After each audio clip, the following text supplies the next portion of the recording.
Don't ever laugh as a hearse goes by, for you may be the next to die. They wrap you up in bloody sheets to drop you 6 feet underneath. Tonight, it's time to grab your tinfoil hats, red thread, and peanut butter as we dive into the hollow earth theory. Yes, people for centuries have believed that the earth is not only hollow, but you guessed it, there are creatures living down there and that we, the knuckleheaded humans of earth, may have come from there. Listener discretion is always advised. All aboard the Midnight Train podcast. They eat your nose as you begin to decompose. A slimy beetle with demon's eyes. Hello, passengers, and welcome to the Midnight Train podcast, where we bring the dark to light. You know what that means, right? We make fun of and joke about creepy shit while bringing you as much information on each topic as possible.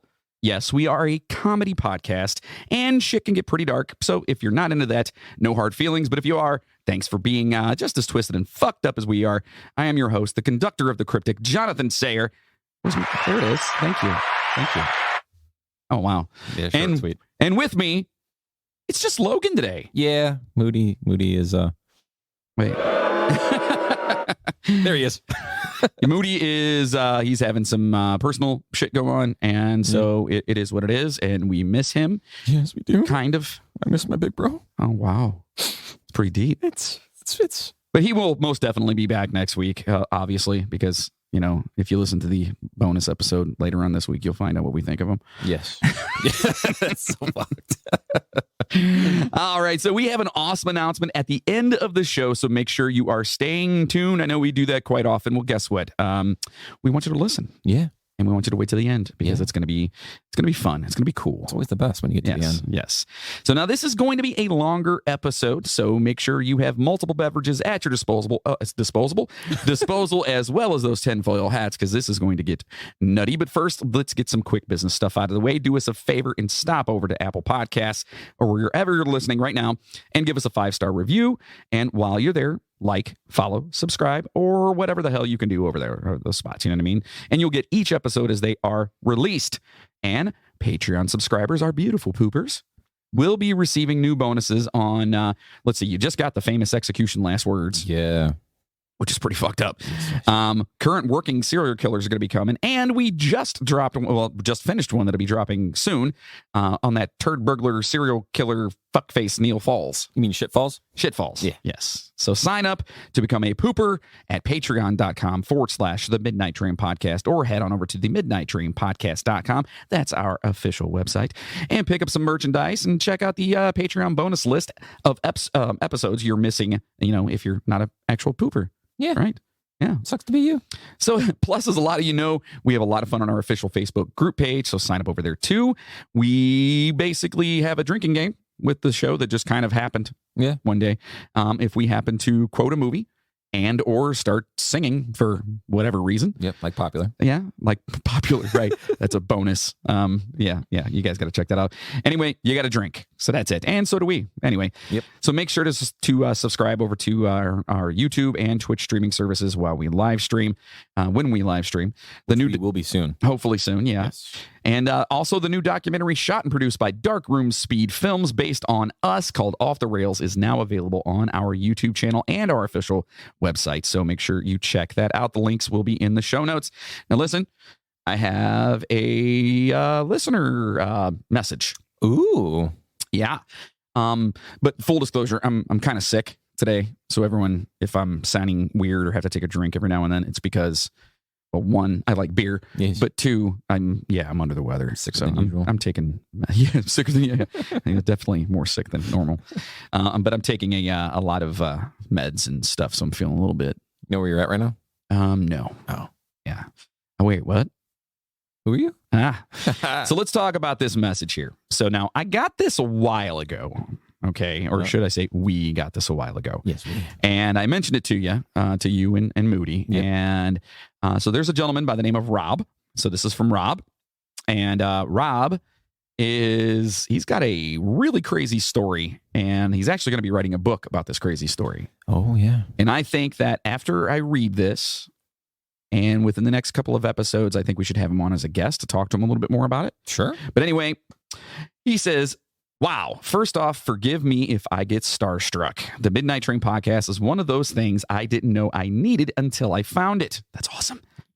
Now I have to have it forever, so keep the steam in those engines. And as soon as I get some things straightened out, I'm absolutely becoming a producer. That's awesome, Robin. Thank you. Take your time, man. Like, whatever. You know what I mean? We just appreciate your listening. Anyway, I want whatever tier gets me a t-shirt, which I believe is the 10 to a 15. I don't know. You know, It's up there. Yeah, it's up there. Yeah. And he goes on to say, I even put your cover picture on ABPV, even though for relationship reasons, I don't go on anymore. I don't know what APBV or ABPV is. Is that funny show with Tom Bergeron? I don't know. Hopefully it's not like a porn site or anything. Oh. But listen, any publicity is good publicity. Yeah, whatever. Yeah. So it went from funny videos to where you can order women. Ha! I was kind of right. Technology is great. Okay, now for the more serious matter. My possession. Yes. He has a possession story. And it gets pretty, yeah. He says, it's the biggest boneheaded thing I ever did. I, like John, had a rough childhood, and even then, I did have some good times and happy memories. I will tell you guys, but if you would, please just use relative if you share my story. Okay, let me make sure I'm doing this right here. Yes. He goes on to say, I was molested when I was around the age of 6 by a relative who, up to this point, I absolutely idolized. I'm not making light of it, but I want to give as much info as possible. My relative was, I would guess, between 10 to 13 years old. After that, I always felt this darkness in me, and it was growing every day until it was ready to unleash. This wasn't the only bad thing to happen in my childhood, but I remember this being my turning point. I always felt like Michael Myers or Jason Voorhees were inside of me, just the raw hatred for the world. So I already said in my last email things I did to most certainly make me one of the world's dumbest or biggest dumbasses. My mom told me that she knew something wasn't right with me because we could be sitting on the couch, and while the preacher was preaching, I was drawing satanic symbols all over my arms and hands. I'm not exactly sure on the time frame, but a few days after the incident with my stepdad. I'm just going to refer to my stepdad as Dad because he has been one of the biggest influences in my life and a wonderful dad. That's awesome.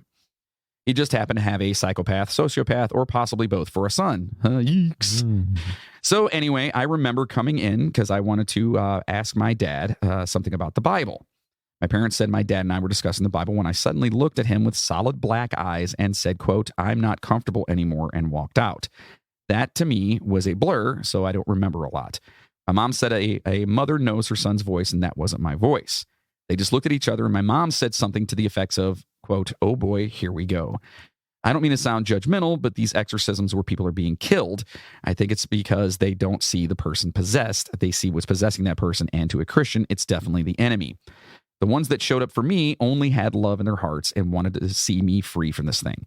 So this event lasted for, I think, was like 6 to 8 hours.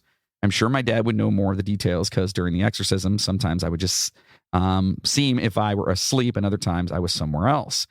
This part may have been in my head, but for someone who would for someone who would forget his name if he didn't have a wife screaming at him. Okay, I see what he's saying. He's saying that he would forget his own name if his wife wasn't screaming at him all the time. Gotcha. I know the feeling. Yes. Anyway, I remember a lot of details about this place. It was like an old cathedral or something.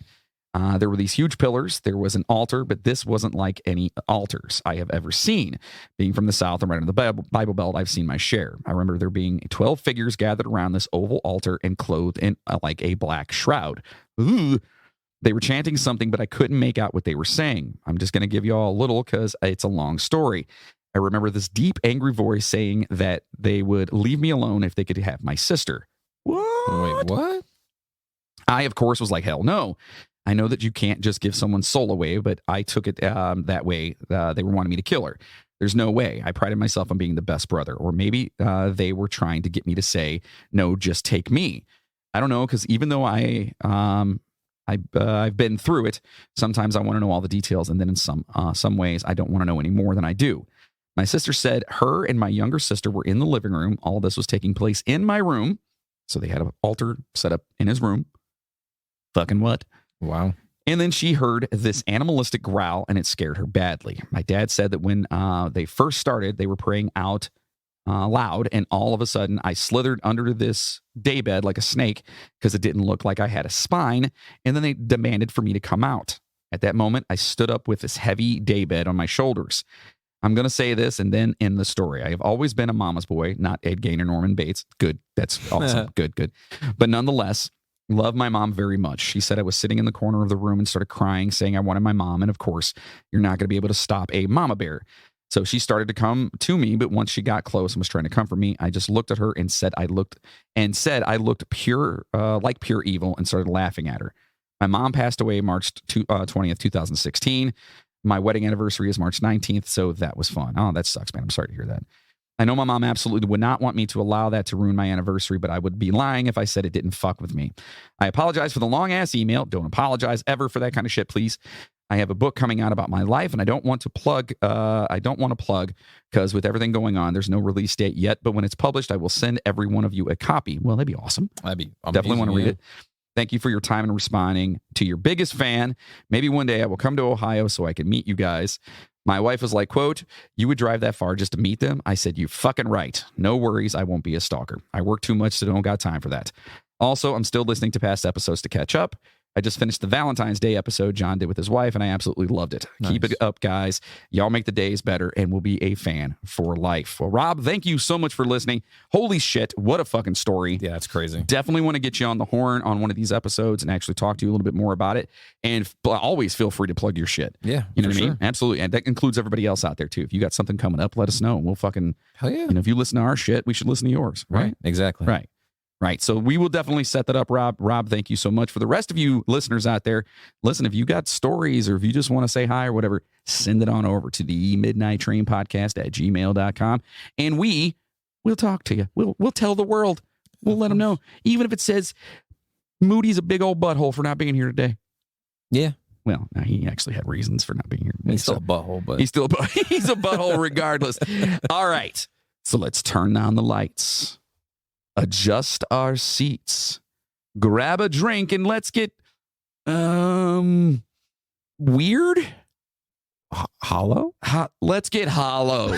But first, here's a toast to all of you beautiful motherfuckers.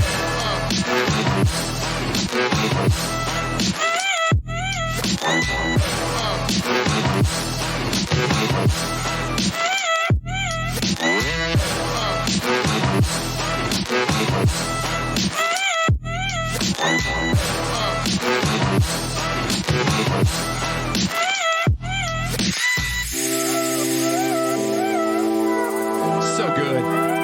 So good. Yo, hi. About to get hollow over here. Take my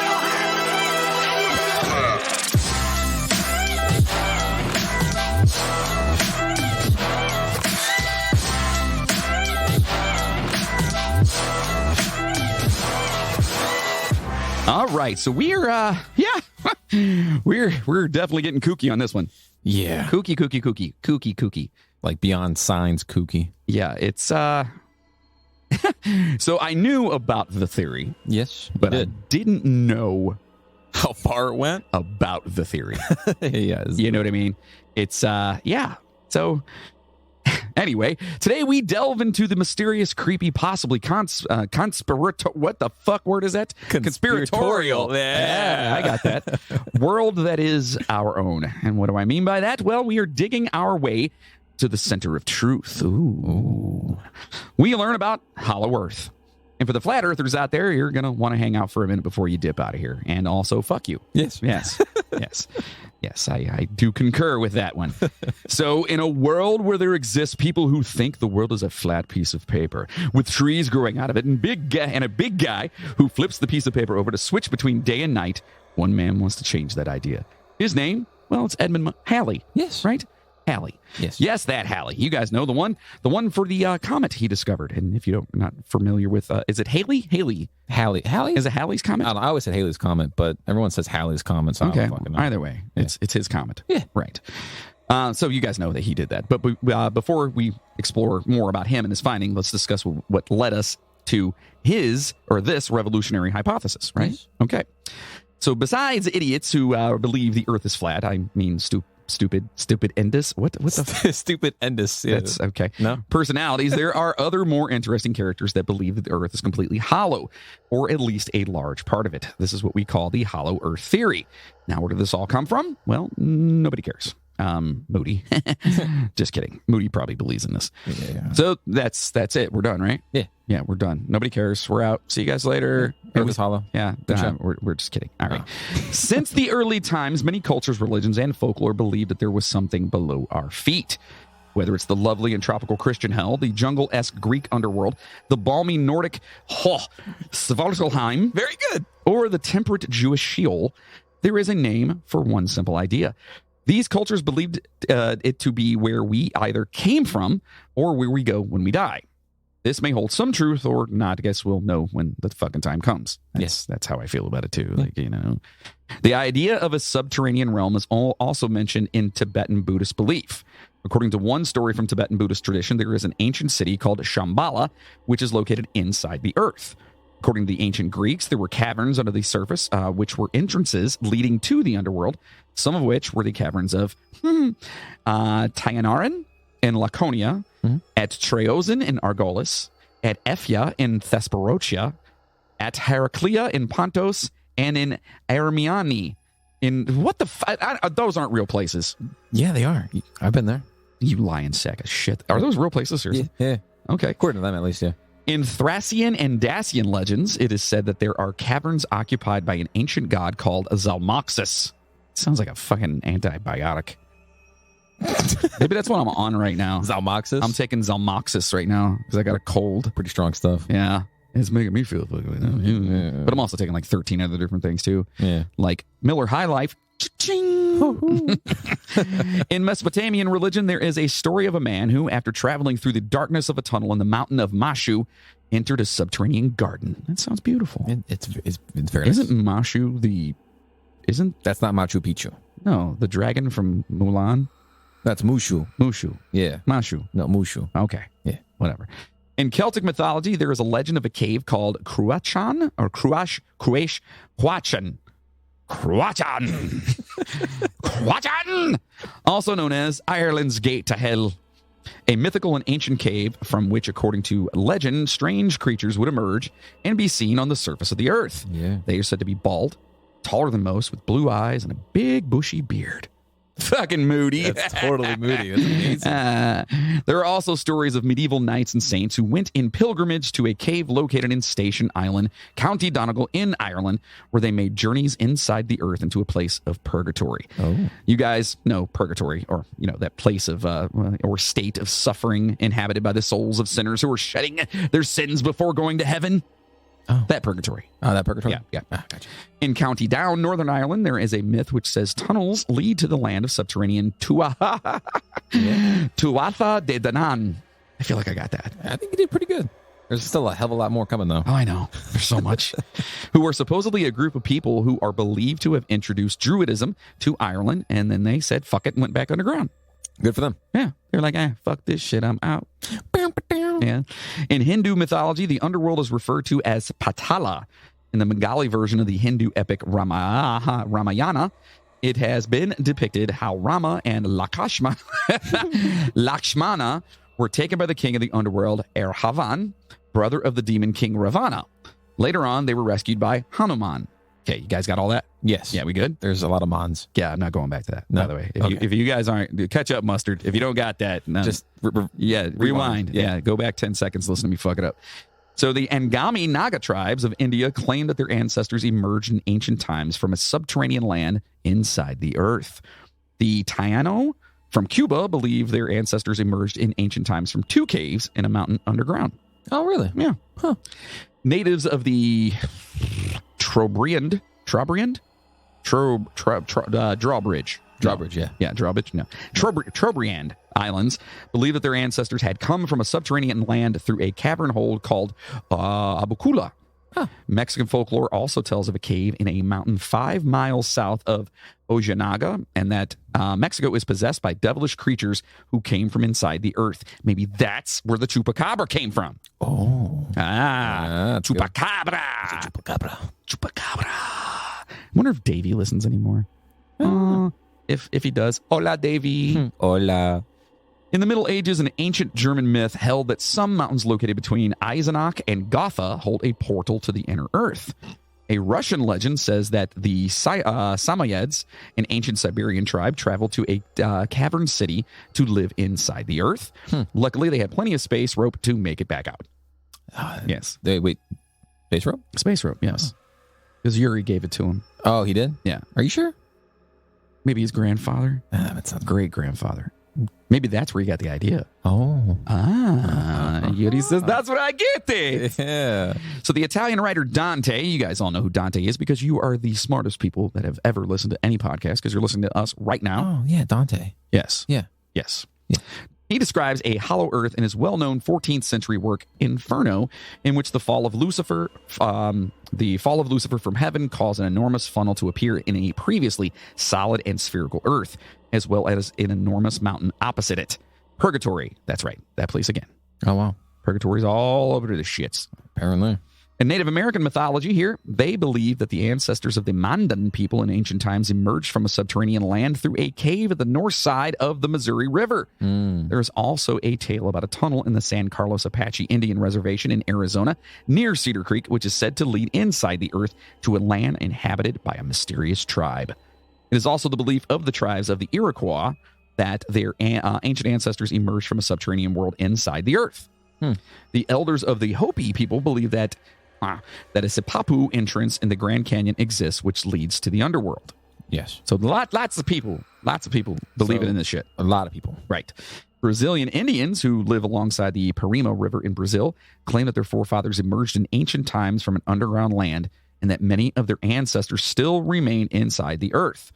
Ancestors of the Inca supposedly came from caves which are located east of Cusco, Peru. So this is something that has been floating around a shit ton of ancient mythos for a long ass time. Well, you know, before that stupid, silly thing called science came about. Yeah, but science proved this, so. Moving on. Now to circle back to our friend Edmund Halley. Hello.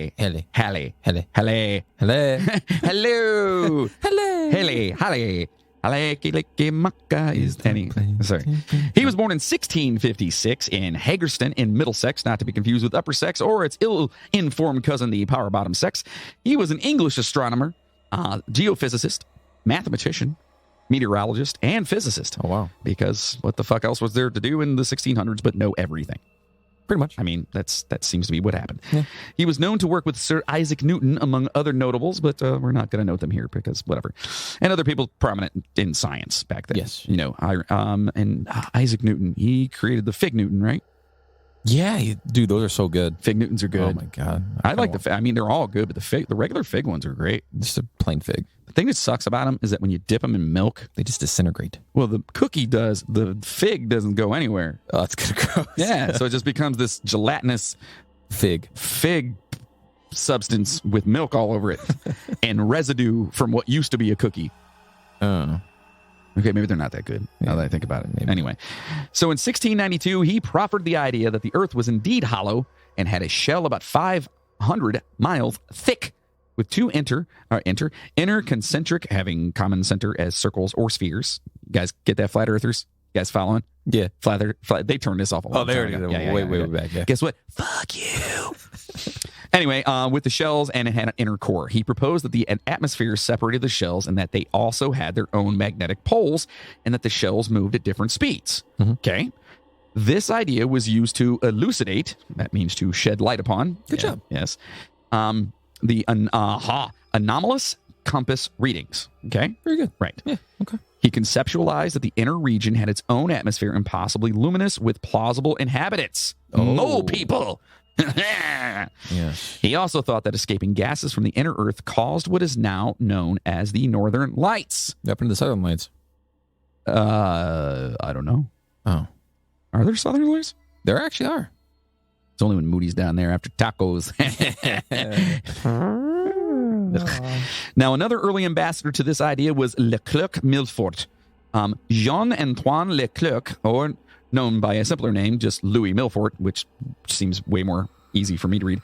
Monsieur Milfort was a higher-ranking French military officer who offered his services during the late 1700s. He is most notably known for leading Creek Indian wars during the American Revolution War as allies of the British. I guess having a common enemy here would make sense as to why he chose to lead this group. He immigrated in 1775 to what was then known as the British colonies of North America, but we all know there's nothing British about us anymore. Unfortunate. So sad. Now, why would a higher-ranking French military officer want to immigrate from his home to a place of turmoil? Well, that's a good question. Yeah. I think it's good that everyone's paying attention out there because they're like, I wonder why. Yeah, exactly. Yeah. Well, a little bit about this French saboteur. He was known by many aliases. But I won't do that, sorry. That was so good. But we will just stick with Louis here. That's what he just, for intents, plus his name is like 30 fucking syllables long. And, Yeah, he's got like 8 of them too. Yeah. So for all intents and purposes, we call him Louis. Louis. Perhaps I will call him Louis. Louis? Louis. You got to get in the back of your throat. Louis. Ooh, that's better. Yeah. Louis. Louis was born in Thin-le-Moutier near Mézeres, France. He served in the French military from 1764 to 1774. Now, this is according to his memoir that was dated in 1802. He left France after he ended up killing a servant of the king's household in a duel. Apparently, the king's servant loved the king. Okay, so much so that when Louis read aloud a poem that he had written that included the king, like he wrote it for the king, the servant jumped up, tore off his glove, and slapped Louis across the face. Not once, but 4 fucking times. Holy wow. This obviously something that Louis just could not let happen. Okay, so he challenged the servant to a duel. Not just any duel, mind you. He challenged him to a duel of what was then known as a mort de coupe de papier. Oh. Yes. And for all you people out there that might want to look that up, just make sure you look it up. Yes. The servant died an excruciating death, and Louis fled. You want to hear the poem that he actually read? Wait, you got the poem? I actually found the poem. Dude. Yeah. You want to hear it? Yeah, of course. Should I do it in a French accent? Well, it's in French, isn't it? Well, kind of. Well, then yeah. Okay. There's a place in France where the naked ladies dance. Oh. There's a hole in the wall where the men can see it all. Oh. But the men don't care because they've lost their underwear. And the cops never shoot because they think it's kind of cute. There's a place in France where the alligators dance. If you give them a glance, they could bite you in the pants.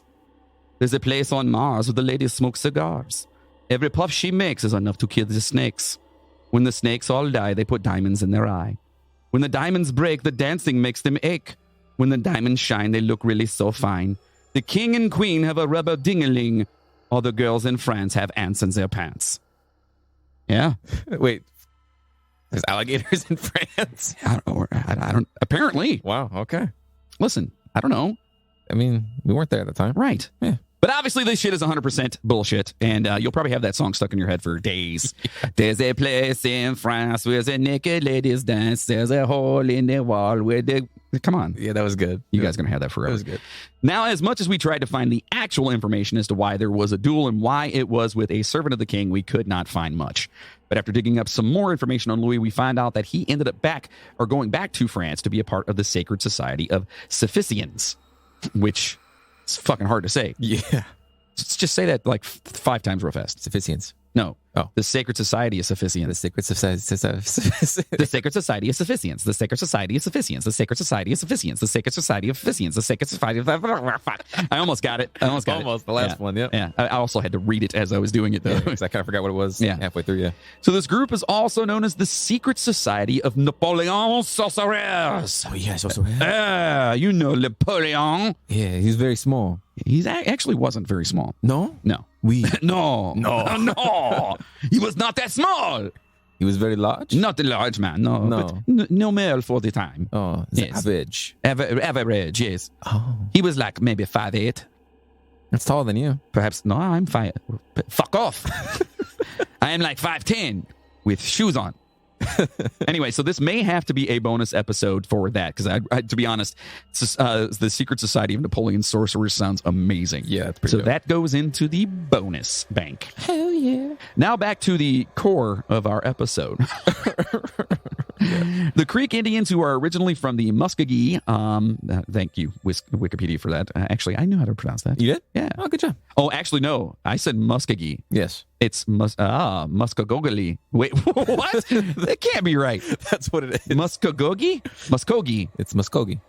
whatever, area, which is southeast United States, which roughly translates to the areas around Tennessee, Alabama, western Georgia, and northern Florida.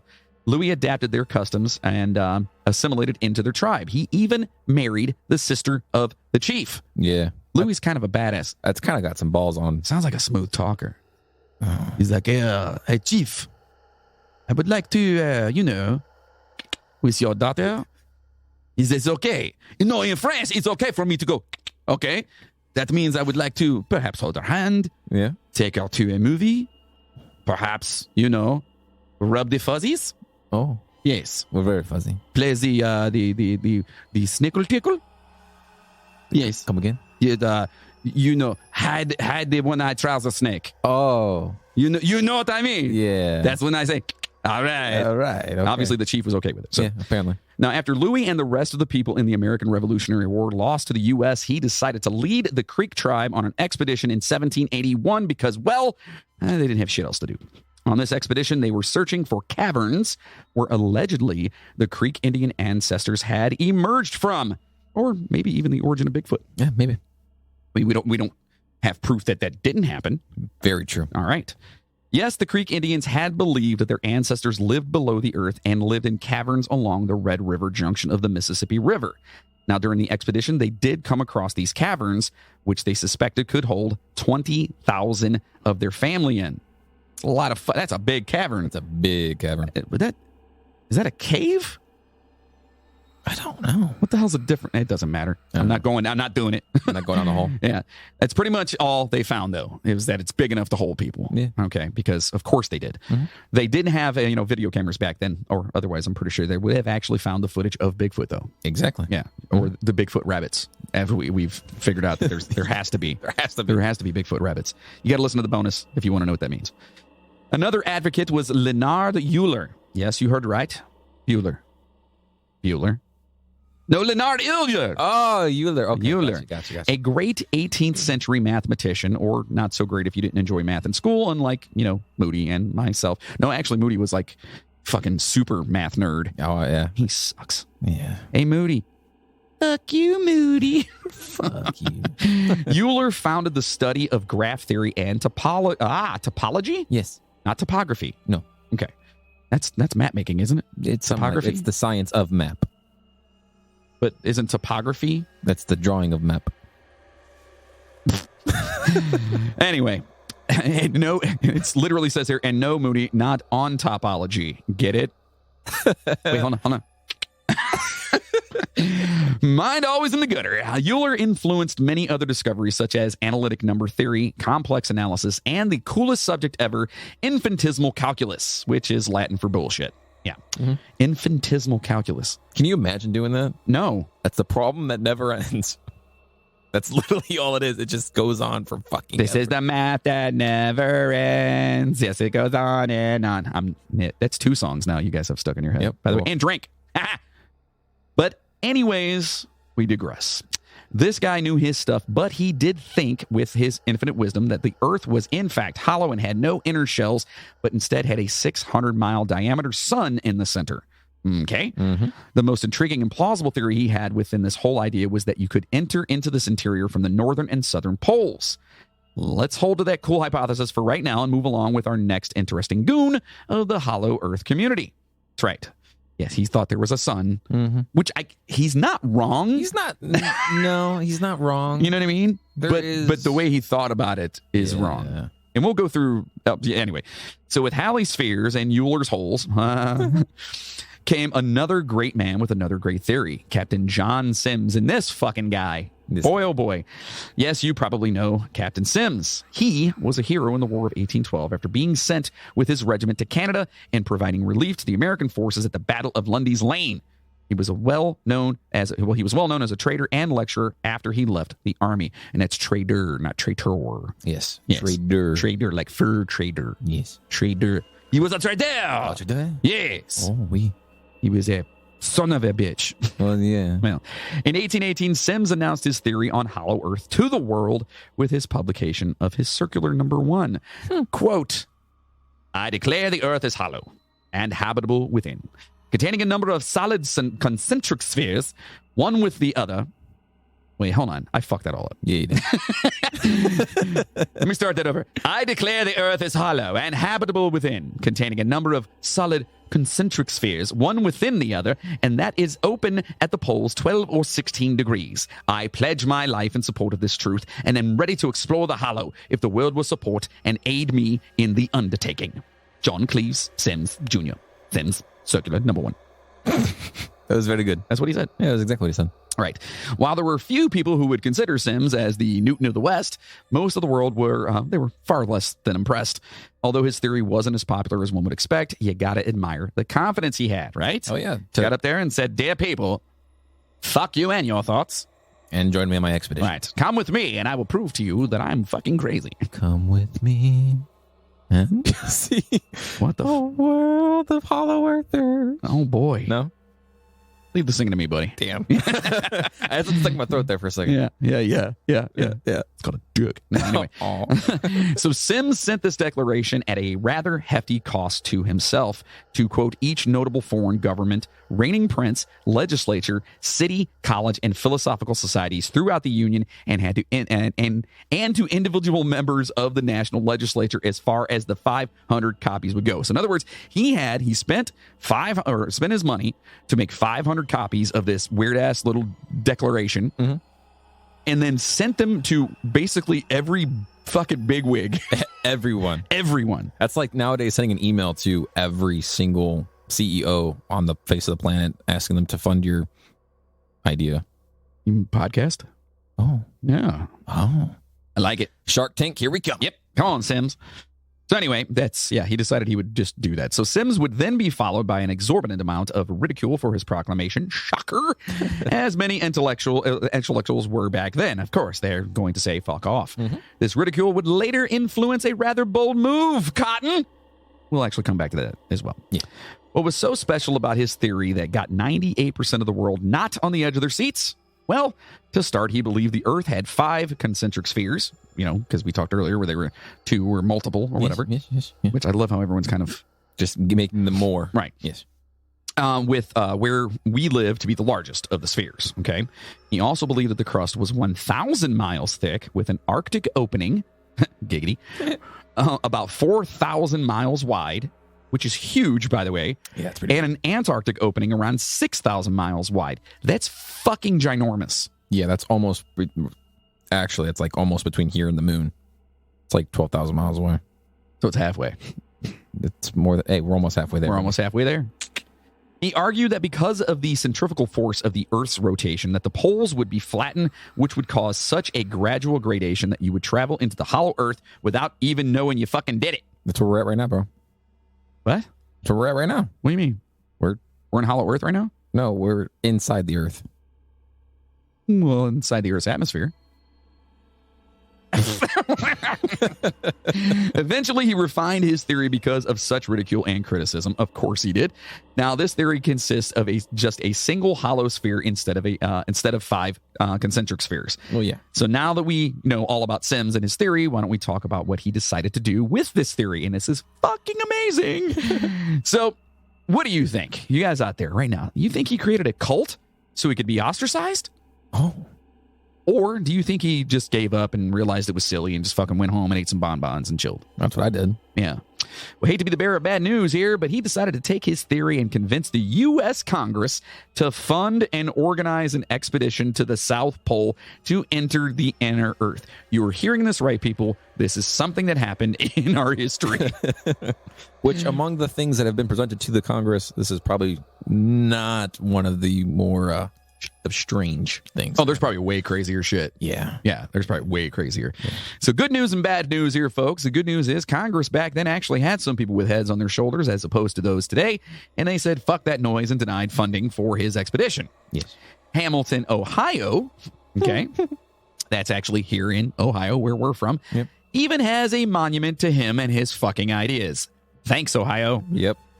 Next up on our list of the what the fuck were they thinking here, we have Jeremiah Reynolds. He also delivered lectures on the hollow earth and argued for an expedition. I guess back in those days, people just up and went to the far reaches of the earth just to prove a fucking point. Yes. I'm going to go to Australia. How will you get there? Well, I'm going to walk. It's an island. No, it's not. No, it is. I'll prove you wrong. That to me seems what it was like back then. That seems like an actual conversation that took place. But you forgot the part about Congress doing that, though. Oh, yeah, it was Congress this time, yes. Congress saying, you're a fucking idiot. I will prove you wrong then. You will not. So anyway, Reynolds said, look what I can do, and went on an expedition to Antarctica himself, but missed joining the great U.S. exploring expedition of 1838 to 1842, even though the venture was a result of his craziness. I mean, interest. So in other words, there was an actual expedition that went up there. Antarctica, that's north or south? Antarctica is south. South. Arctic is north. Right. Yes. Ant. Yes. Down. Non-ant. Up. Yeah. Gotcha. Yeah. Okay. So anyway, there actually was one that he actually instituted, and his dumbass missed the fucking boat, literally. Yeah, that's hilarious. Yeah. So he gained support from marine and scientific societies, and in 1828 successfully lobbied the House of Representatives to pass a resolution asking then President John Quincy Adams to deploy a research vessel to the Pacific. He went to the president. We are paid to lead, not to read. Not to read. Jesus. So the president, for his part, had first mentioned Reynolds in his November 4th, 1826 diary entry, writing, now listen closely, folks. Quote, Mr. Reynolds is a man who has been lecturing about the country in support of Captain John Cleve's theory that the Earth is a hollow sphere open at the poles. His lectures are said to have been well attended and much approved as exhibitions of genius and of science. But the theory itself has been so much ridiculed and is in truth so visionary that Reynolds has now varied his purpose to the proposition of fitting out a voyage of circumnavigation to the Southern Ocean. He has obtained numerous signatures in Baltimore to a memorial to Congress for this object, which he says will otherwise be very powerfully supported. It will, however, have no support from Congress. That day will come, but not yet, nor in my time. May it be my future and my praise to accelerate its approach. Okay. Get that, right? Yep. We heard what he said. Mm-hmm. The Prez wrote this in his freaking diary like, this motherfucker. This dude's spitting fire. This motherfucker. But it's amazing, so keep listening here. It's so good. Adams' words proved prophetic, okay? Though his administration opted to fund Reynolds' expedition, the voyage was waylaid by the 1828 presidential election, which found Adams roundly defeated by Andrew Jackson, okay? The newly elected president canceled the expedition, leaving Reynolds to fund his trip through other sources. The privately supported venture set sail in 1829, but ended in disaster when the crew mutinied and left Reynolds' ass on shore.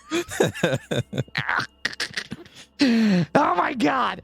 So per Boston 1775, the U.S. exploring expedition only received the green light under the country's 8th president, Martin Van Buren. Okay. Anyway, and I don't know if I actually touched on this or not, but I hope I added this about when he went to talk to yeah. Okay, it's coming. It's so good. Jesus. Dude, I laughed so hard doing all this research and going through all the shit that you did and whatnot. Yep. I laughed so hard. This is one of those episodes where I'm like, what the fuck? This actually happened. Yep.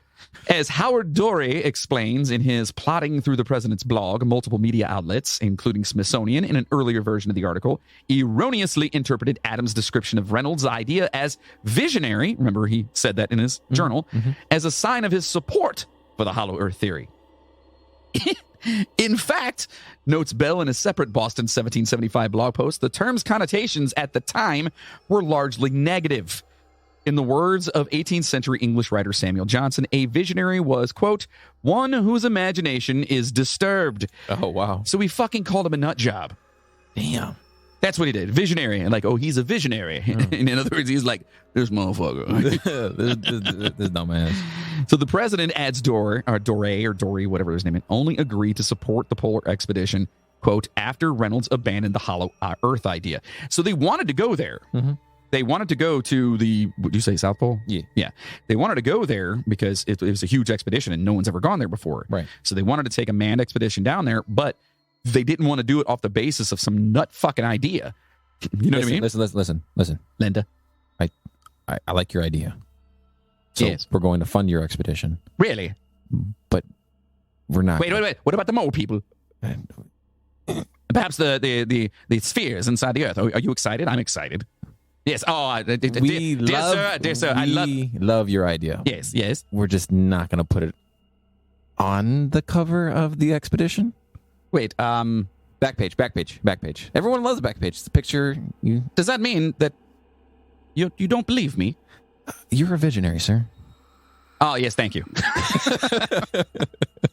And that's how that end scene. Yes. Yeah. So anyway, the president adds Dory only agreed to support the polar expedition again after Reynolds abandoned the fucking Hollow Earth idea. Get the fuck out of here with your bullshit. I had always heard that he was this is me. I had always heard that he was a believer in mole people and Hollow Earth, and that the president was. Right. And I've heard this from multiple different sources or whatever. But this is what happens when you do your own fucking research. Yep. And you do good research. You find the truth. You find the truth. It just turns out that his words were misinterpreted, which is fucking amazing. However, I wonder if there are any other books out there where the overall ideas and verbiage could and have been misinterpreted, causing insane amounts of disingenuine beliefs. No. That's a one-off, man. No, yeah, that never happens. You're getting crazy. You crazy, man. Yeah, 1984 was not true. You crazy. Though Sims himself never wrote a book about his ideas, several other authors published works discussing his ideas. McBride wrote Sims' theory of that word, it's concentric, right? Concentric spheres in 1826. It appears that Reynolds has an article that appeared as a separate booklet in 1827. Remarks of Sims' theory, which appeared in the American Quarterly Review. Mm-hmm. In 1868, a professor, W.F. Lyons, published the Hollow Globe, which put forth a Sims-like Hollow Earth hypothesis, but failed to mention Sims himself because, fuck that guy, right? Yeah. Sims' son, Americus, fucking amazing. That's such a cool-ass name. I saw that and I was like, oh. No, that's his first name. That's his first, I know. So his name would be Americus Sims. The last name is meh. You can't have a strong first name like that and then just, I don't know. Sims. Unless I'm mispronouncing Sims the entire time and it's actually Simus. Or Simes. Simes. Americus Simes. So his son Americus over here, which is just such a cool name, then published the Sims theory of concentric spheres in 1878 to set the record straight. I think the duel would have been a better idea myself. Yes. Yes. And by the way, if you happen to go back and listen to the name of that duel, I made it up. It's actually Death by Paper Cuts. Yes. So glad you guys looked it up. So Sir John Leslie proposed a hollow earth in his 1829 Elements of Nature philosophy. In 1864, in The Journey to the Center of the Earth, Jules Verne described a hollow earth containing two rotating binary stars named Pluto and Proserpine, which is fiction. Okay, Proserpine, yeah. We get it. But Jules Verne did get a couple things right in a few of his books, all right? Yes. He did. I have a great story about Jules Verne. Do you want to hear it? I do. Okay. So my buddy Jim, way back when I was younger, he used to, he was a heavier set guy. Okay. Big dude. Okay. And every time he would fart, he would name it. And one day we were sitting there and he farted, and no, I'm not even joking, his ass went, Jules Verne. And so ever since then, we were always like, dude, do the Jules Verne. Yeah, his fart sounded like someone saying Jules Verne. That's... in a rather raspy voice. and wet. Anyway, So William Fairfield Warren, in his book Paradise Found, The Cradle of the Human Race of the North Pole, presented his belief that humanity originated on a continent in the Arctic called Hyperborea. Yes. This influenced some early Hollow Earth proponents, okay? According to Marshall Gardner, both the Eskimo and Mongolian peoples had come from the interior of the Earth through an entrance at the North Pole. I wonder if they knew that. I don't know. And why are the people... Why would they come... What? No! And God, none of that makes sense. So you're talking about Eskimos and Eskimo. I don't even think that's a proper terminology for that nowadays. No, they're like... What do they call that? It's like Northern Indigenous? Yeah. Is that what it is? Northern Indigenous, like Northern... Yeah. Yeah, because, our dumbass Eskimos up there, building their igloos. I'm down there, Eskimos. Yeah. But why would you go from the center of the Earth unless it's... is it too hot down there and you wanted to freeze your asses off? Yeah. Oh, okay. Yeah. So Nequia, or The Problem of the Ages, first serialized in a newspaper printed in Topeka, Kansas in 1900 and considered an early feminist utopian novel, mentions John Cleves Sims' theory to explain its settling in a hollow earth, which seems fucking all kinds of weird. Looks like we're not in Kansas anymore. Yeah. Jesus. An early 20th century proponent of hollow earth, William Reed, wrote Phantom of the Poles in 1906. He supported the idea of a hollow earth, but without interior shells or inner sun. Okay, no sun. Got this. What's in the middle? Chocolate? Cadbury eggs. Oh, that would be amazing. I know, I'd fuck those up. Yeah. I would get us an expedition to the center of the fucking earth. Just to fuck up some Cadbury eggs. My luck, it'll be like a Tootsie Roll. No, you know what it would be? I hate Tootsie Roll. It'd be like fucking black licorice. Ugh. Yeah. Nope. Yeah. Ugh. The spiritualist writer Walburga Lady Paget, and whatever, in her book Colloquies with an Unseen Friend in 1907 was an early writer to mention the hollow earth hypothesis. She claimed that cities exist beneath a desert, which is where the people of Atlantis moved. Oh. Okay.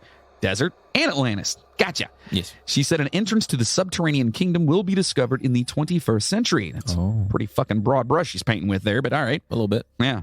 It'll be sometime in the future. Yes. But when? I don't know. Fuck off. Quit asking questions. Next up, we're going to talk a little bit about Admiral Richard E. Byrd. Here's another one of these guys. Oh. According to hollow earth theorists, Byrd met, okay, got that? Okay. Met ancient race underground. Wait, what? Oh, wait, is that misspelled incorrectly?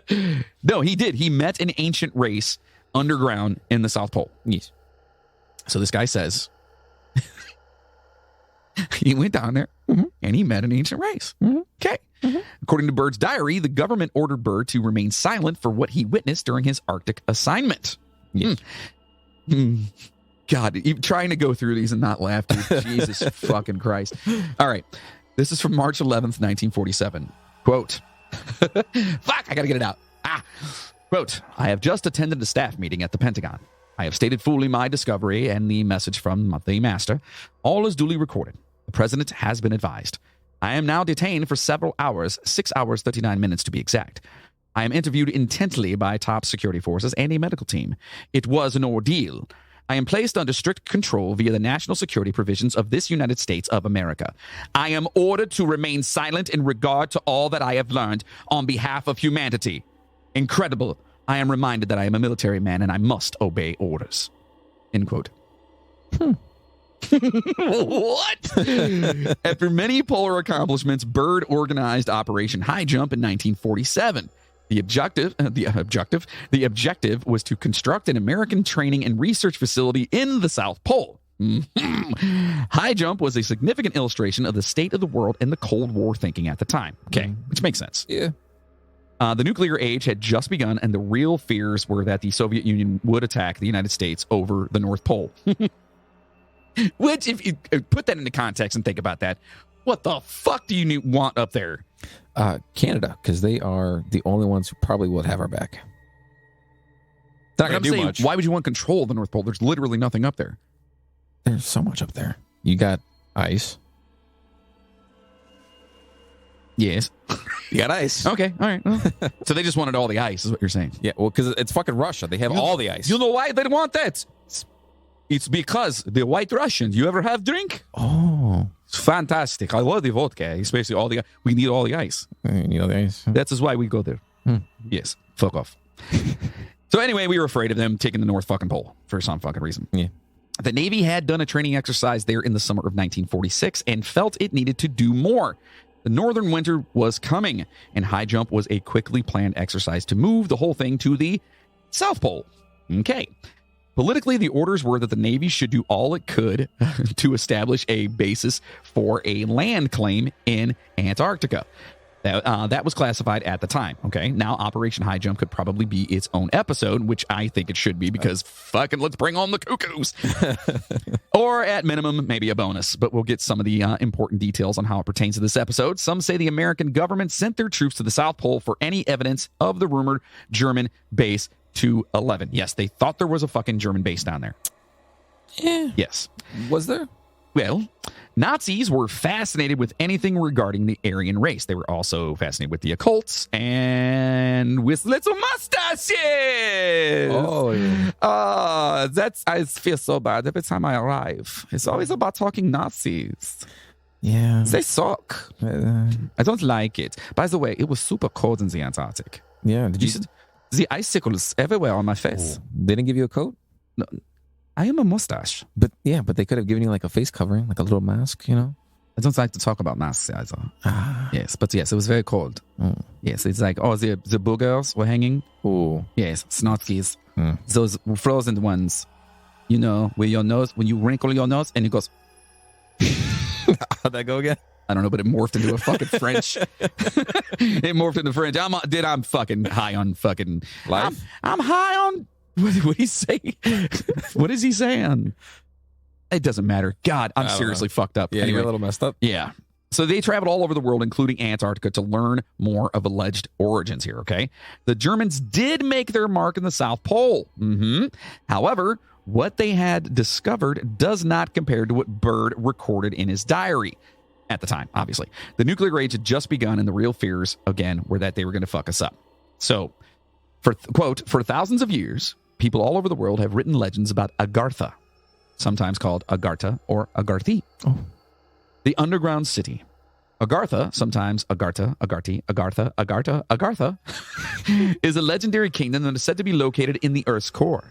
Agartha is frequently associated or confused with Shambhala, which figures prominently in Vajrayana, Buddhism, and Tibetan Kalachakra teachings, and revived in the West by Madame Blavatsky and the Theosophical. I said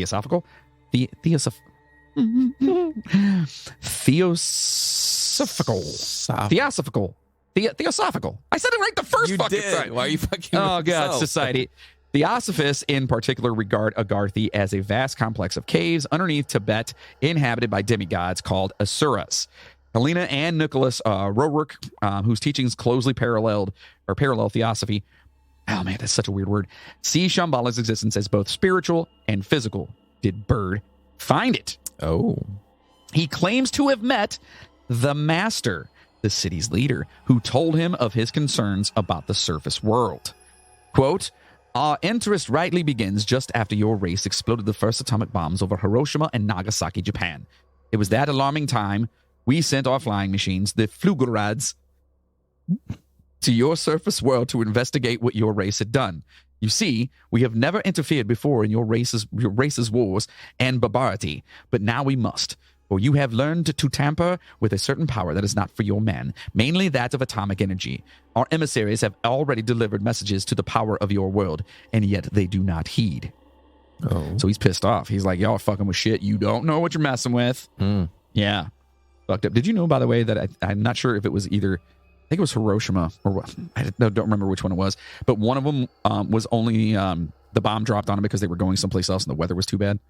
Like literally, like the only reason that fucking place got nuked is because the weather was bad somewhere else. Yeah, it's pretty fucked up. It's fucked. I think it's Hiroshima. I don't know. I got a 50-50 chance on that. But anyway, whatever. So apparently the government knew about Agartha before Byrd. Okay, so apparently they knew. Keeping it ush, as the government does. Marshall Gardner wrote A Journey to the Earth's Interior in 1913 and published an expanded edition in 1920. He placed an interior sun in the Earth. The sun's back. Yep. And built a working model of the hollow Earth, which he actually fucking patented. Really? He got a patent for it.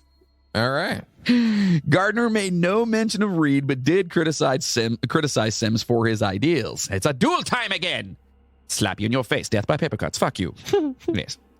Around the same time, Vladimir Orbachev wrote a novel titled Plutonia, in which the hollow Earth possessed an inner sun, back again, and was inhabited by prehistoric species. Oh. The interior was connected with the surface by an opening in the Arctic. Where they're all getting this shit from. Yeah. The explorer Ferdinand Ossendowski wrote a book in 1922 titled Beasts, Men, and Gods. Ossendowski said he was told about a subterranean kingdom that exists inside the Earth. It was known to Buddhists as Agarthi, as we talked about earlier.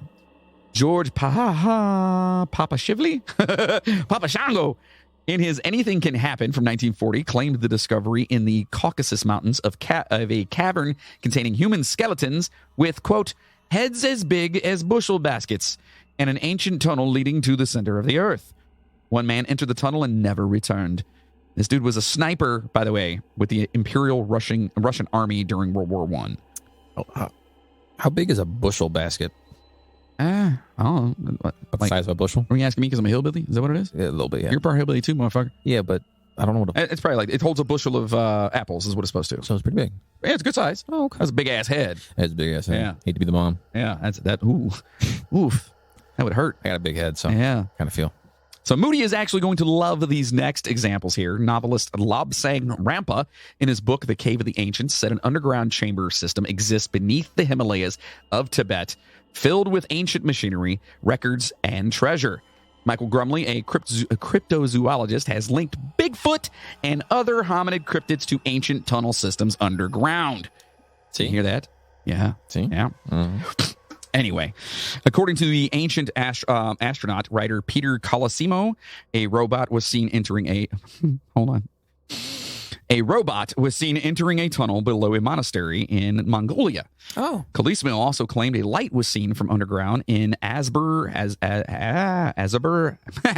It's Azerbaijan. Yes. Colosimo and other ancient astronaut writers such as Robert Giroux linked these activities to... What do you think? Oh, good for you. That was great. Good job. You fucked it up. Oh, well, you got it wrong, so that's what I was saying. Good for you. I fucked it up. Anyway, to UFOs. Wait, what? Yes. Really? They believe that UFOs were a part of this entire thing. Oh, Yes. wow. A book by Dr. Raymond Bernard, which appeared in 1964, called The Hollow Earth, exemplifies the idea of UFOs coming from inside the Earth and adds the idea that the Ring Nebula proves the existence of hollow worlds, as well as speculation on the fate of Atlantis and the origin of flying saucers. Okay, we getting all this? So, Yes. Go ahead. the Ring Nebula, Mm-hmm. we got a fucking star on our planet now? Apparently. Okay. Yes. And apparently flying saucers come from the center of my butthole. Well, yeah, obviously. Yes. I mean, where else do they come from? Yeah. An article by Martin Gardner revealed that Walter Seigmeister used the pseudonym Bernard, but not until the 1989 publishing of Walter Captain Minkel's Subterranean Worlds, 100,000 Years of Dragons, Dwarfs, the Dead, Lost Races, and UFOs from Inside the Earth. That's the name of his fucking book. Okay. Bit of a mouthful. And he went and did the whole fucking thing. So you got a fucking what? So the science fiction pulp magazine Amazing Stories promoted one such idea from 1945 to 1949 as the Shaver Mystery. The magazine's editor, Ray Palmer, ran a series of stories by Richard Sharp Shaver claiming that a superior prehistoric race had built a honeycomb of caves in the earth, and that their degenerate descendants, known as Dero, live there to this day, using the fantastic machines abandoned by the ancient races to torment those of us living on the surface. What the fuck? Yep. It all makes sense now. Does it? Yes. Good. Yes. Maybe you can explain it to me later. Yeah. As one characteristic of this torment, Shaver describes, quote unquote, voices that purportedly came from no explainable source. Thousands of readers wrote to affirm that they too had heard the fiendish voices from inside the earth.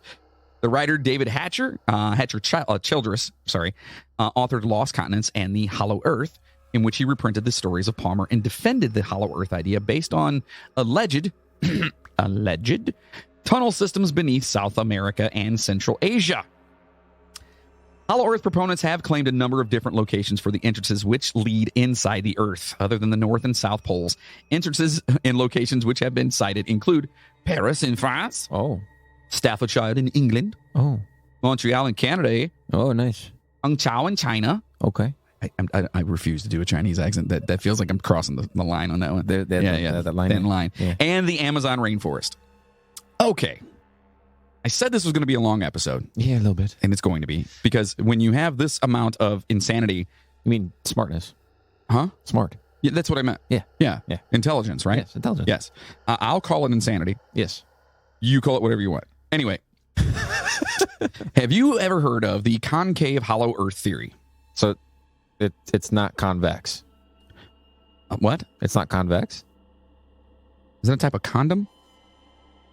I don't know. We both It wouldn't should know. be. We both accidental dad. All right. Anyway, so it doesn't matter if you know or not, because we're still going to talk about this shit. Yes. I'm going to learn you a little bit.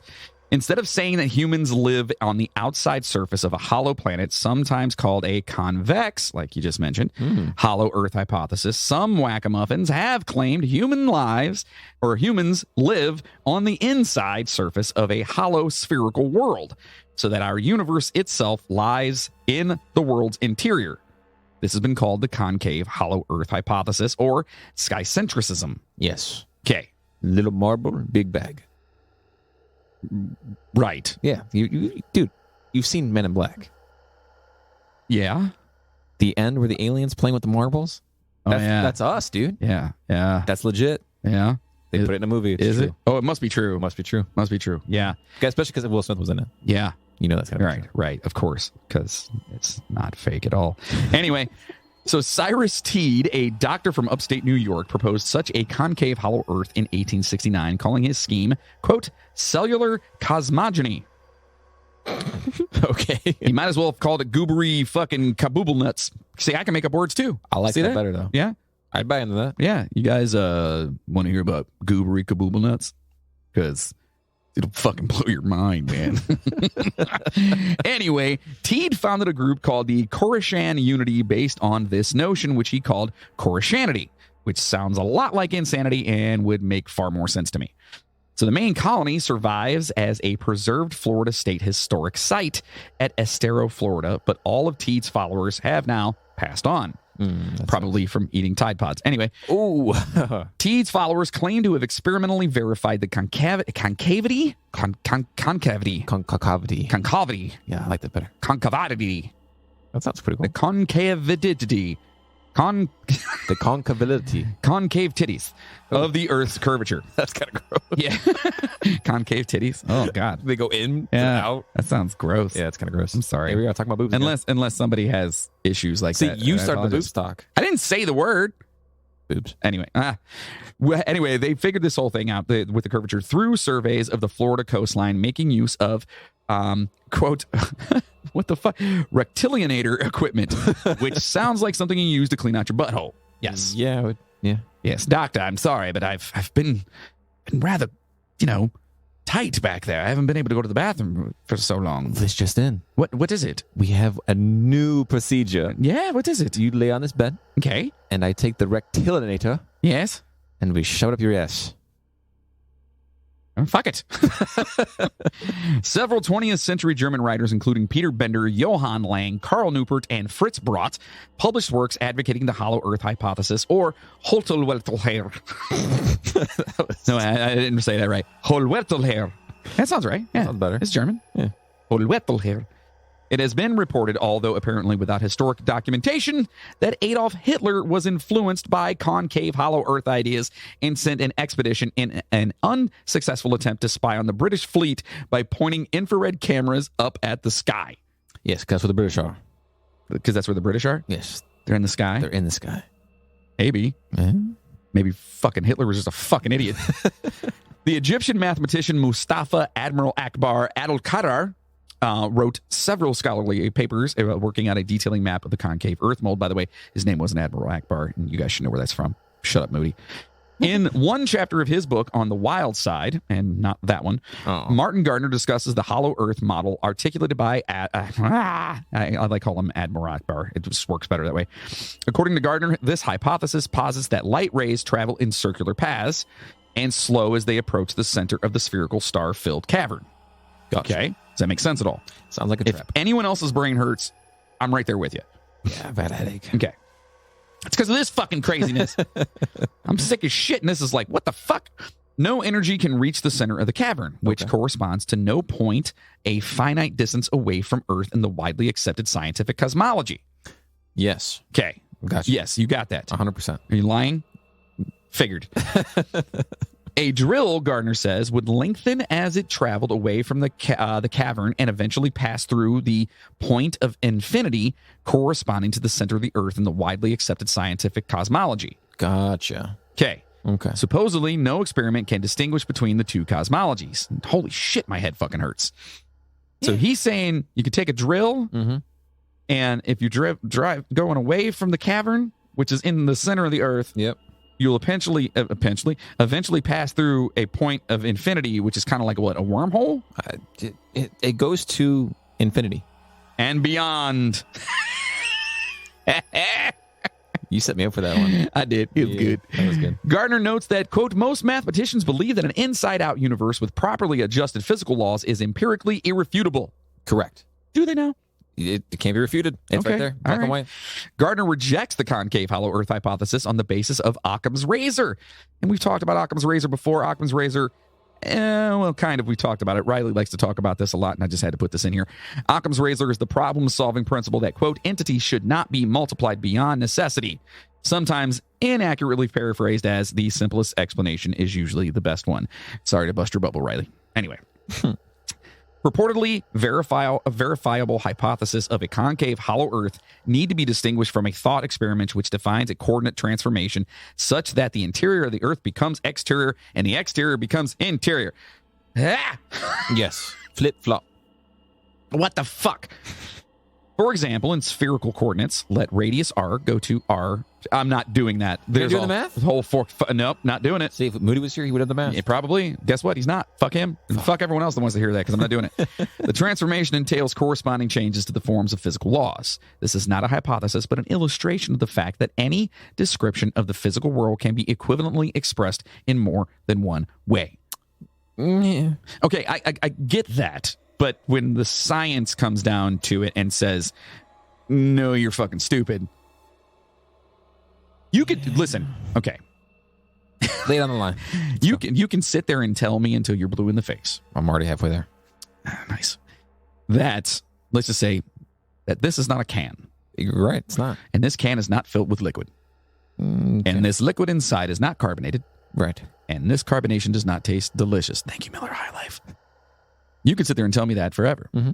But the science behind it tells me you're fucking wrong. No, see, the science behind me having science states that you're in the Matrix and you don't, it's actually not beer you're drinking, man. What is it? It's numbers. Zeros and ones. Jesus Christ. By the way, did you see that new... yeah, I did. Dude, they're bringing everyone except for fucking Lawrence Fishburne. Yeah, I don't know if Morpheus... I don't think that's supposed to be Morpheus in this. There's no way they would replace him after freaking, what, 3 movies? 3 movies and a TV series. Yeah, I don't think they do anime, that. Anyway, we're talking about the Matrix, folks, if you guys, whatever, nerds. Anyway, so now let's talk about some contrary evidence here, shall we? Contrary, but not definite. It's not legitimate. The only thing definite in life, my son, is death. And taxes. You don't have to pay those. You're definitely going to go to jail, but you don't have to pay them. You know what I mean? Like, anyway, so let's talk about seismic. The picture of the, the structure of the Earth that has been arrived at through the study of seismic waves is quite different from a full hollow Earth, right? Yeah. Seismic waves tells you where it's going. The time it takes for seismic waves to travel through and around the Earth directly contradicts a fully hollow sphere. The evidence indicates the Earth is mostly filled with solid rock, liquid nickel iron alloy, and solid nickel iron. Okay? Yeah. All right. So in other words, they send these radio waves and they go, oh, wait, it's bouncing back. I wonder why that is. Because it's not fucking hollow. But is it hollow? No. Let's talk about gravity. Okay. The Schehallien experiment, I think it's what it's called, Schehallien experiment and Cavendish experiment. All right, so that's what we're talking about. Another set of scientific arguments against a hollow Earth or any other planet comes from gravity. Right. Massive objects tend to clump together gravitationally, creating non-hollow spherical objects such as stars and planets. Right. The solid spheroid is the best way in which to minimize the gravitational potential energy of a rotating physical object. Right. Having hollowness is unfavorable in these energetic sets. Exactly. Right? In addition, ordinary matter is not strong enough to support a hollow shape of planetary size against the force of gravity. Not completely hollow. A planet-sized hollow shell with the known observed thickness of the Earth's crust would not be able to achieve hydrostatic equilibrium with its own mass, and it would fucking collapse on itself. Right. Based upon the size of the Earth and the force of gravity on its surface, the average density of the planet Earth is, I'm not even reading it, it's big as fuck, and typical densities of the surface rocks are only half that, right? Okay. If any significant portion of the Earth were hollow, the average density would be much lower than that of the surface rocks. The only way for Earth to have the force of gravity that it does it does for much more dense material to make up a large part of the interior. Okay. Nickel iron alloy under the conditions expected in a non-hollow Earth would have a densities ranging around 10 to 13. I don't know. It's got some weird ass number on there. Gram to some gram triple fucking dash grams per centimeter cubed. What? Or cubic centimeter. Shut up. Which brings the average density of Earth to its observed value. Gotcha. Okay. So in other words, what we found out is the Earth is hollow. I'm going to slap the shit out of you.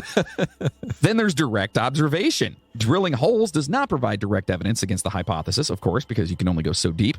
Right. The deepest hole drilled to date is the Kola Super Deep borehole, with a true vertical drill depth of more than 7.5 miles. Which is like a nose hair in the... It ain't shit. It ain't shit. Yeah. Which, for all the smarter people out there, it's 12 kilometers, Just saying, like 12 kilometers. Anyway, however, the distance to the center of the Earth is nearly 4,000 miles or 6,400 kilometers. Oil wells with longer depths are not vertical wells. The total depths quoted are measured depth or equivalently a long hole depth, which is measured depth MD, a long hole depth AHD, as these wells are deviated to horizontal. In other words, when you guys think about these wells and stuff, Grace's uncle is a oiled well guy. A well digger? I guess. Anyway, so you go down and you go out. Right. That's what they do. Yeah, they get big. Yes. They don't go deep, they get wide. Right. Yes. All Some right. people. Just like me. Wait, what are you talking about? Getting fat. Oh. You're talking about... Yep. Anyway, they go horizontal. So their true vertical depth, the TVD, is typically less than 2.5 miles. Okay, so even the fucking wells don't go down that far. But when they do, it's all solid. All right. So what this is basically saying is anyway, so we haven't gone far enough to visually say that it's hollow. So you're saying that it could still be hollow?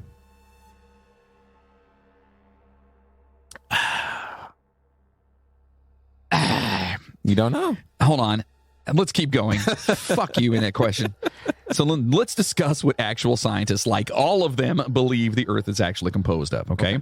One, there's the inner core. Right. This solid metal ball has a radius of 1,220 kilometers or 758 miles, or about 3/4 that of the moon.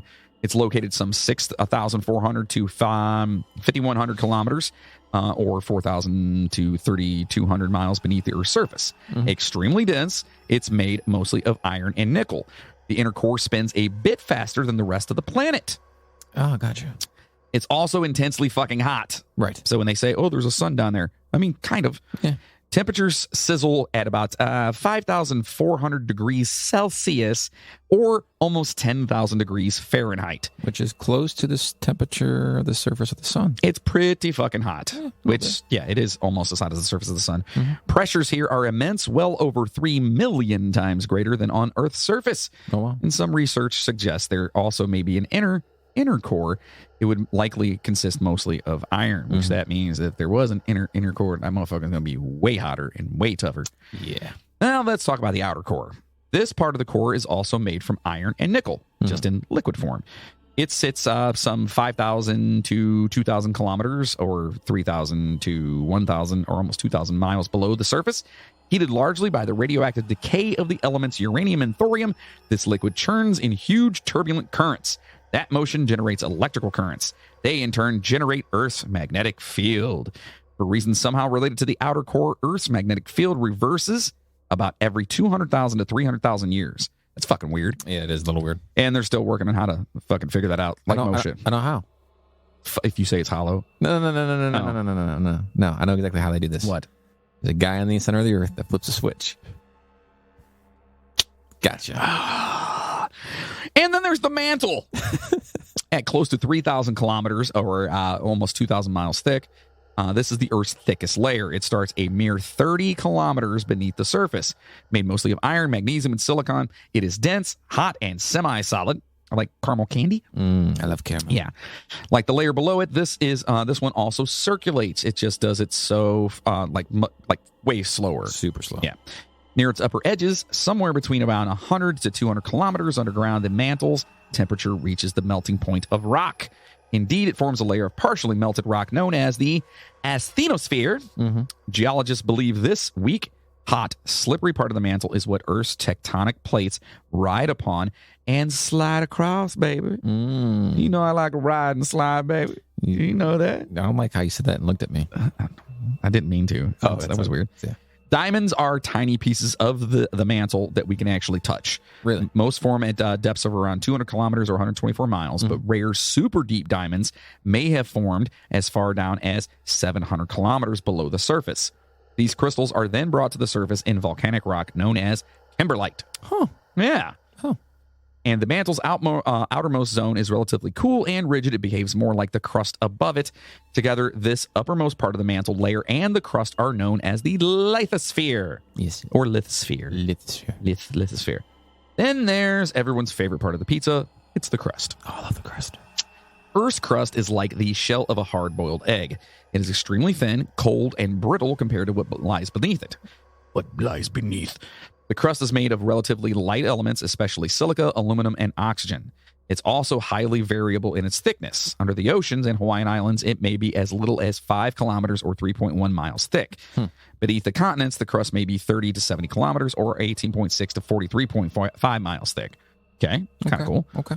Along with the upper zone of the mantle, the crust is broken into big pieces like a gigantic jigsaw puzzle. These are known as tectonic plates. These move slowly at just right around 3 to 5 centimeters or like 1.2 to 2 inches per year. Very slow moving. What drives the motion of tectonic plates is still not fully understood. Okay. It's the mole people. It's definitely the mole people. It may be related to heat-driven convection currents in the mantle below it, because remember, it's moving down there, and it's hot. It's hot as shit. It may be, again, so some scientists think it's caused by the tug from slabs of crust of different densities, something called slab pull. I didn't even know what that was. In time, these plates will converge, pull apart, or slide past each other. Those actions cause most earthquakes and volcanoes. It's a slow ride, but it makes for exciting times right here on Earth's motherfucking surface, because that, my friends, is science. And science is always true. Science! Okay, so here's my thinking on this, though. Okay, go for it. Before we get into the movies. Yes, we don't have definitive proof of what definitely is in the center of the Earth. Right. Okay. However, the smartest people in the fucking world who do this for a living, they say that that's most likely what it is. And it makes way more fucking sense than Hollow Earth. Yeah, but have you seen the new Kong versus Godzilla movie? I have. I thought that was pretty. It was pretty cool. It was pretty cool. But did you hear their Hollow Earth theory? Which was, go ahead, explain. Their Hollow Earth theory was there was pockets of Hollow Earth all around the planet. Not the entire planet was hollow, or that there were concentric spheres. It was pockets. But still, the amount of pressure that is on around that and around in the Earth, like our atmosphere and shit, like there's no way there could be a hollow pocket in there. But we don't know. Like if you take those damn wrapping peanuts, yes, and you just put a little pressure on it, that motherfucker pops, right? Yeah, right. That would be what would happen with one of those pockets. You go pop. All of a sudden, you just hear a big. Oh, the Earth pocket popped. Oh, the Jules Verne. Yeah. So anyway, we want to know what you guys think about this fucking theory and all the people that were involved. I know it's been a long one, and guess what? We still have to do the movies, and we have a fucking awesome announcement. So guess what? It's time for your favorite part of the show. It's the movies. And now, boys and girls, it's your favorite part of the show, the movie review. Which top 10 movies will make the cut today? This literally might wind up being one of the longest episodes we've ever done. I'm glad to have been here with you. Because it's the fucking craziest shit ever. And there's so much just information out there that just you have to go through and like read it all, and then you got to go and go, and you can't really debunk what the person said because it's like, well, A, they're dead. Yeah. B, it doesn't make fucking sense anyway. Right. Oh God, it's been rough. Anyway, so let's talk about the top Hollow Earth films. Oh. Yes. I didn't know there was. According to IMDb, our favorite, IMDb. I love it. Yeah. So we're going to start. Well, I was going to start at number 10, but I have to give an honorable mention just because I fucking love Ice Age. Yeah. Dawn of the Dinosaurs. It's number 12 on here. 6.9 stars. Fucking movie grossed $196.57 million. God dang. Yeah. Wow. It's a lot. That's a lot of money. It's a lot of money. And it's all riding on the Hollow Earth theory. Right, it is. And you guys have probably seen this one. I think it's like the third one, right? Yes. Well, it says, when Sid's attempt to adopt 3 dinosaur eggs gets him abducted by their real mother to an underground lost world, his friends attempt to rescue him. And you guys have all seen Ice Age. And if you haven't, Yeah, that's where Peaches comes from. your fucking life sucks. Anyway, I'm going to jump back up to 10 on this. That was number 12. Because 11, fuck it. 11 is Journey to the Center of the Earth from 1959. Oh, This movie grossed $10 million. Wow. Yes. That's a lot of money back then. 7 stars on IMDb. Yeah, not too bad. Obviously, you guys know the whole story. They literally journey to the center of the Earth. How? Watch the movie. Damn. Number 10, Children Who Chased Lost Voices. Oh, that's spooky. Yeah. This looks very, very, let's see. Is it Japanese? It looks like, yeah, it's Japanimation. I think so. 2011, or wait, it's Japanimation. Manga is the comic books. Yeah, it's like the books. Yeah. Yeah. So it's this is 7.2 stars on here. A coming-of-age story involving young love and a mysterious music. Coming from a crystal radio left as a memento by an absent father that leads a young heroine deep into a hidden world. Ooh. Number 9, Sanctuary. Oh, nice. I believe this looks like a TV show. It says 2008 to 2011. Yeah, it's probably a TV show. Sounds familiar. All right. 7.3 stars. Stem cells, gene therapy, transplants, and cloning have changed the definition of humanity in the modern world, but the darker side contains monsters that only few are brave enough to face because the future lies in their hands. Yeah. All right. Never heard of that. Sounds cool. Number 8, Tiny Toon Adventures, the journey to the center of Acme Acres. Yes, it was so, yeah. Which is pretty amazing. Seen it. And It's good. you guys know what that is. That's Tiny Toon. That's fucking Bugs Bunny. Yeah.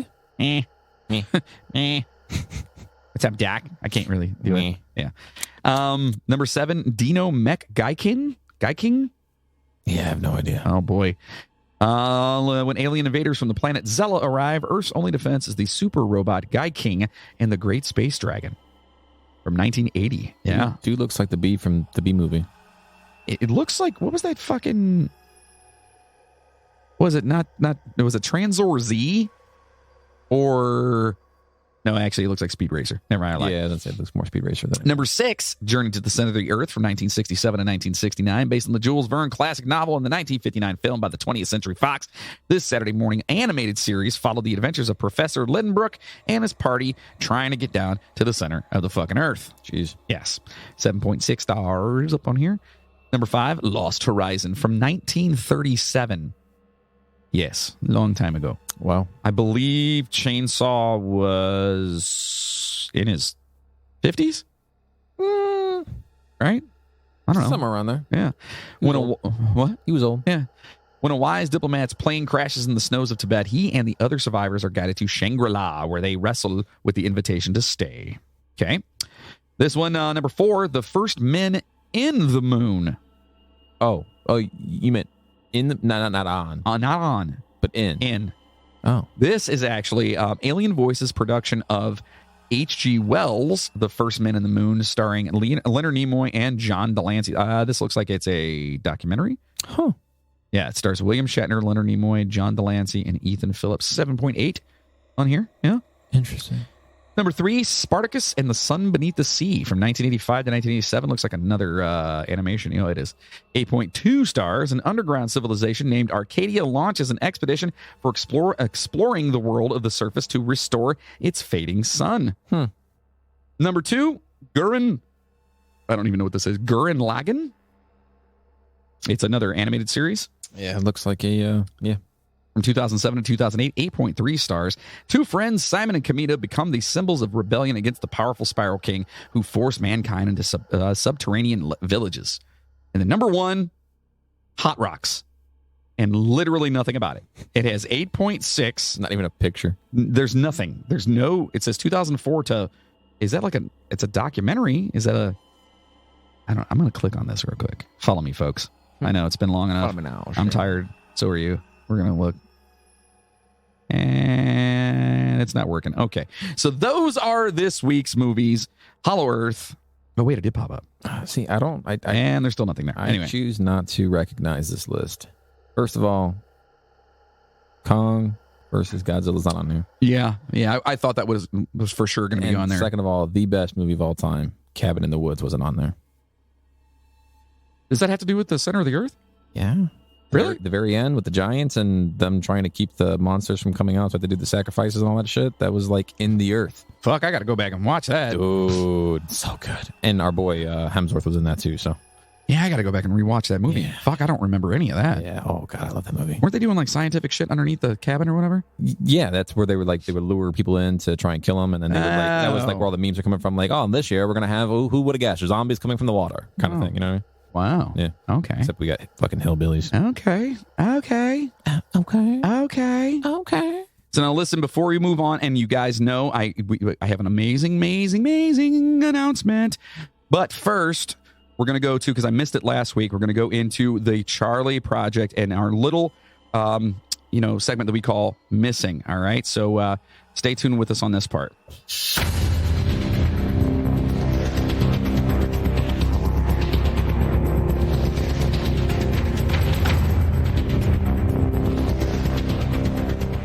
Okay, so this week we are actually for the Charlie Project here. And again, please check out the charlieproject.org. That's CHARLEY. And they basically, it's all about missing people all across the United States and other parts of the world. Yes. And they have a missing person of the week every week. And I just wanted to start including this. Actually, Logan and I both decided we wanted to do this. And, because Moody just is never here. Yeah. Just kidding. So anyway, the missing person of the week this week is Adriana I want to say it's Bejarano or Bejarano, Bejarano. Bejarano? Okay. I would say. So she was missing since November 28th of 1988 from Ephrata, Pennsylvania. Of course, female. She's Hispanic. She was 15 years old when she went missing. She was 5'3" and 125 pounds, possibly wearing a black trench coat and jeans. Again, Hispanic female, black hair, brown eyes. Bejarano had metal braces on her teeth at the time of her disappearance. She is of Colombian descent, and her nickname is Age. Okay? So, because Adriana, Age. Yeah. Adriana was last seen at her residence in the 20 block of North Charles Street in Ephrata, Pennsylvania on November 28th, 1988. Her mother saw her at 6:15 a.m. They spent some time together in the kitchen before her mother went to work, and Adriana went back to bed. Our Lady of Perpetual Help Catholic High School, that's whatever, where she was a freshman, was closed that day. So she didn't have school that day. Gotcha. Adriana's stepfather, who had left earlier than her mother, arrived home from work that afternoon and was puzzled when he saw the curtains in the living room were still drawn. Adriana normally opened them as soon as she got up. His stepdaughter wasn't home, and he assumed that she was just out on an errand. She never arrived home, however. After Adriana's mother came home from work and she still wasn't there, her parents became concerned. They reported her disappearance to the police at 9:33 p.m. There was nothing in the apartment to indicate anything was wrong, and little was missing. Adriana had left her purse behind, and books from her backpack were on the floor of the bedroom, but her backpack itself was gone, as was a change of clothes. Her friend stated she hadn't seemed troubled at the time of her disappearance and hadn't indicated any plans to run away. She left behind money in her bank account. Authorities initially believed Adriana may have left of her own accord, possibly with an older man she knew.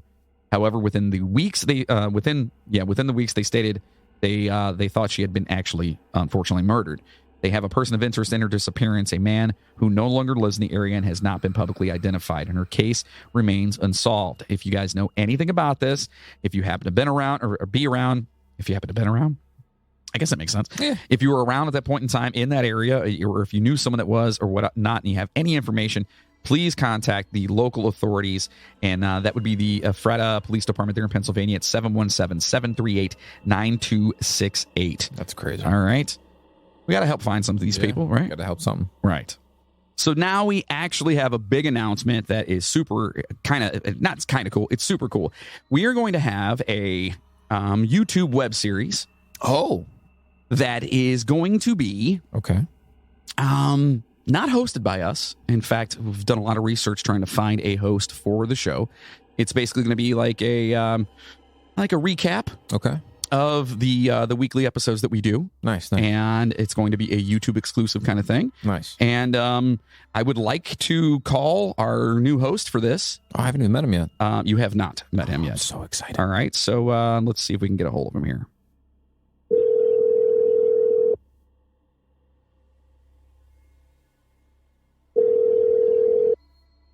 Milo's Magic, Menage a Trois, making your threesomes come true. Milo. How may I help you? Milo. Yeah. Hey, this is Jonathan from the Midnight Train podcast, man. I just wanted to call and and introduce you to everybody. Hey. How's it going? It's going, man. How are you? I'm just trying to make $1. Yeah. Okay. Well, I understand that. So we've been talking back and forth, and I know you've kind of been looking for a gig or whatnot, and unfortunately, I guess you fell on hard times or whatnot. But you're going to be taking over and doing the little recap show, right? You want to tell us a little bit about it? Oh yeah, it's going to be smooth jazz the whole way. I'm really excited about it. I can't wait to get started. I don't want to give too much away, first of all. Okay. But I'll give you some teasers. I actually emailed you over some teasers. Oh, okay, perfect. Am I allowed to talk about those right now? Absolutely. Oh, I can talk about that. Okay. Let me see real fast here. So, do you want to say anything like, do you want to, perhaps let everyone know what the name is? It's called Milo's Midnight Menagerie.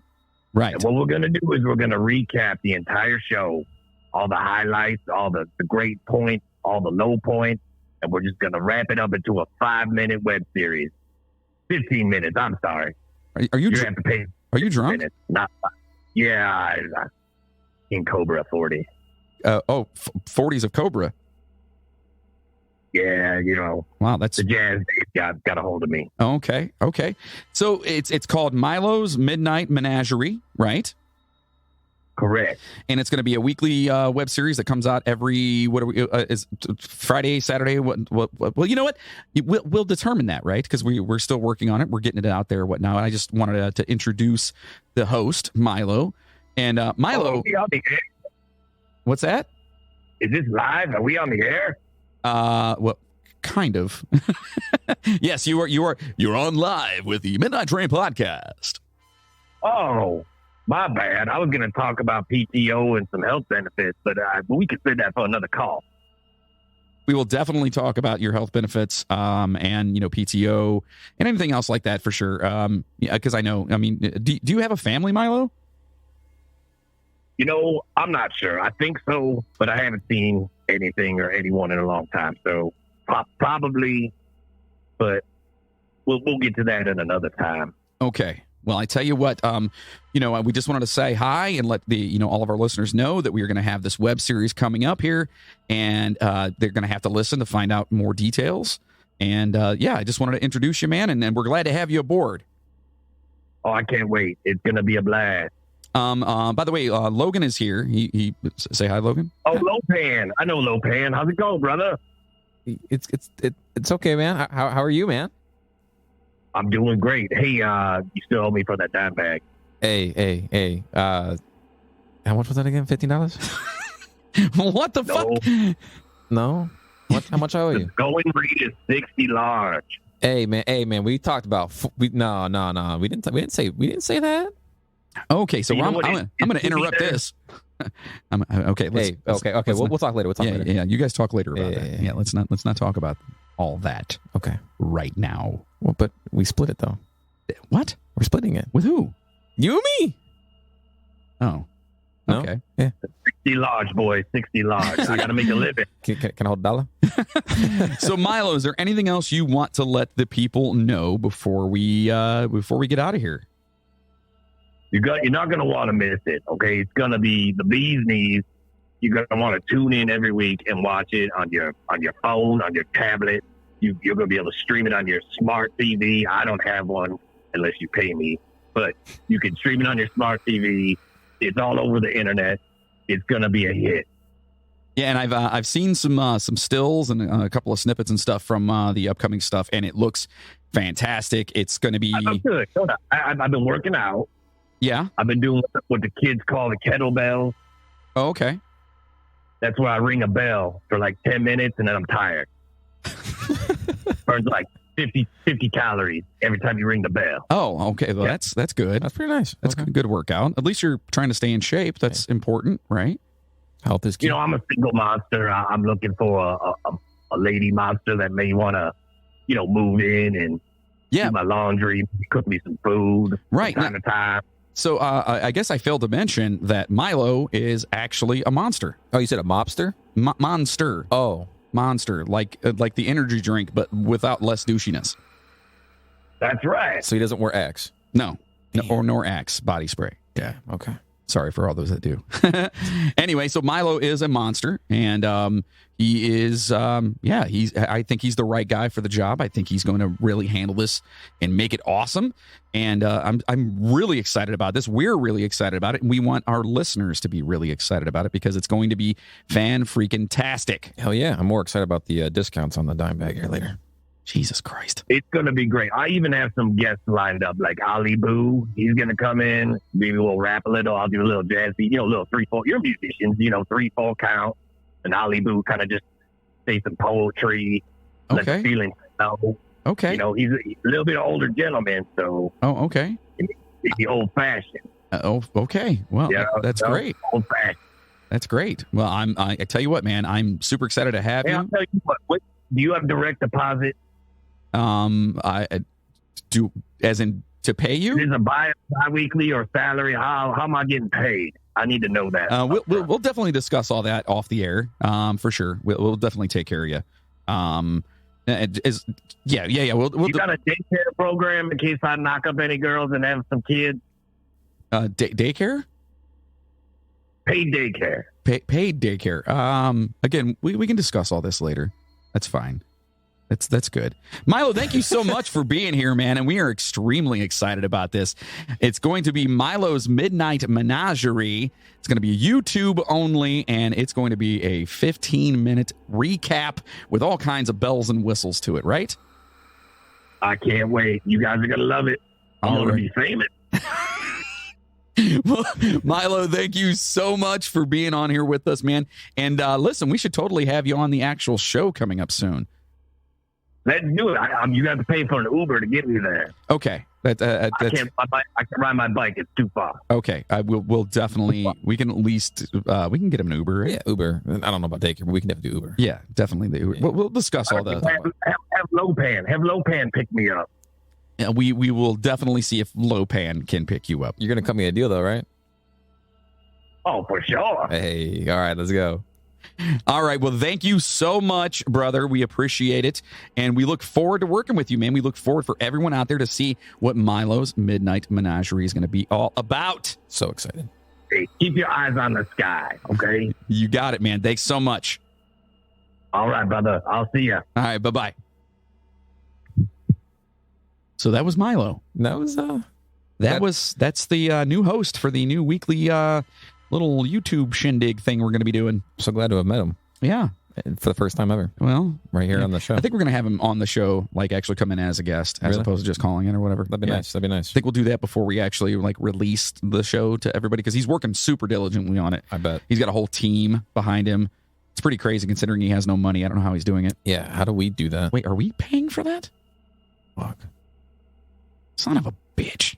Yeah. That I'll figure it out. Mm-hmm. So, passengers, we hope you enjoyed your ride with us on the fucking Hollow Earth fucking theory. Yikes! Anyway, it was. What would you say that was, Logan? I would say that it's incredibly factual. There's a lot of evidence that proves that I was right and you were wrong. And I look forward to our next segment on the Flat Earthers. Oh, yes. Yeah. Well, yeah. Well, next week, you can join us right here as we are going to be discussing the disappearance of Anastasia Romanoff. Oh. Logan, do you know anything about Anastasia Romanoff? Yes, I do. You do? They sang a lot. It was a really good movie. Wait, they sang a lot? Yeah, they sang a lot, Anastasia. What the hell are you talking about? The movie? You ever seen Anastasia? No. I would sing, but I was told I shouldn't sing anymore. That's messed up. Anyway, so she, you guys will find out she was the Grand Duchess of Russia. Oh. And some shit really fucking went down, and it's going to be nuts. So there's not a whole lot of singing. There shouldn't be. Okay. I mean, we probably will, but anyway, anyway. So make sure you guys are here with us next week. And we know that this was an extremely long episode this week. Lots of information, lots of stupid fucking information. So we will try to get through the rest of this as fast as we can. However, I do have to talk about some soap. Oh. Is that what I'm smelling right now? No. Oh, damn. That's the soap smells way better than that. So Dr. Squatch is what I use. That's what Moody use, and that's what you should be using. I would love to get some. You should get some. Dr. Squatch is changing the way men approach hygiene by providing all natural, high quality, healthy products like bar soaps, hair care, colognes, beard oils, and so much more that make you feel like a man and smell like a champion. All soaps and products are made right here in the U.S. using the finest all natural ingredients, not cheaply made or harmfully mass produced. Get 20% off your first subscription. Just head on over to the MidnightTrainPodcast.com and then click on the sponsors button or just /sponsors. Click on the banner and use promo code DSC Squatch 20. That's DSC SQUATCH 20 to get the best damn soap. And it really is the best damn soap. It is. It's awesome. It's good stuff. So now listen, I really want to talk about some people here. Oh, the Hollow Earth people? No, I want to talk about smart people. I want to talk to people that, that are Patreon producers, are poopers, that are going to be receiving a bonus episode on Shit Falls. Yes, right? on Shit Falls, or a.k.a. Neil Falls. Yes. And so many other great bonuses that are going to be coming up, as well as end of the month, or end of October. Yeah, boy! Cannot wait. We're doing a ghost hunt, and our poopers are going to be able to watch it live. Yes. Yes. Not just any ghost hunt. Right. The first ghost hunt. The first ghost hunt that no, technically it's the second one. Well, it's the first one you're going to be peeing at. I'm not peeing myself. I don't know why everyone keeps saying that. Anyway. What the fuck? So to you guys out there who want to become poopers, please sign up over at patreon.com/the Midnight Train Podcast, or go to the MidnightTrainPodcast.com. And while you were there, get some super sweet merchandise. Like, we've got all kinds of cool stuff, like the Switchblade wielding Jersey Raccoon t-shirts, the shit-eating robot t-shirts. So cool. The He Absolutely Did It t-shirt for the Honolulu Strangler guy. Yeah. So there's all kinds of cool stuff. Get over there and check that stuff out. And I know it's a long episode. I'm sick. You guys make it better, and I would not miss it for the world. But to our beautiful and just amazingly fearless Patreon poopers, to John and Kate Descharnay, Spencer Dunlap, Jacob Cook, Maggie Brothers, Albert Lopez, Miles Campbell, Brian Gunselman, Margaret Atkins, Colleen Cox, Pumpkin Escobar, Mac Doherty, Gina Madison, Janice Sherrill, Laura Randall, Chad Flint, Cheryl Pierce, Chris McLeod, Justin Kowalczyk, Rob Webb from the Fun Box Podcast. Check them out. He's awesome. Christina Skelton and Jessica Bartolome from the Sisters Skeleton Podcast. That's Sisters Skeleton Podcast. Not skeleton. Oh. Skeleton. The Sisters Skeleton is going to be the side show that we do. Oh, I forgot about that. Yeah, it's just going to be us doing all of their episodes. That'd be amazing. To Maria Gibbs, to Chainsaw. What the fuck? Jigsaw, Craig Spurlock, Rick Resler, Courtney Batchelor, Katie Brabennick, and Bill Birch. You don't have that one, do you? I don't think we How have about that we one. just say it in unison? Ready? 1, 2, 3. Oh, good for you. Yeah. You were looking at me like that too. Anyway, if you want your name to be mentioned on the show, become a Patreon producer. Help promote and produce the show and be a part of the thing that we do. Put steam in our engine. That's right. Become a cog in the wheel. Oh, I like that. You like that? Oh, I do. Yes. And in the meantime, stay safe out there, passengers. And as always, choo-choo, motherfuckers! Now go home and get your fucking shine box.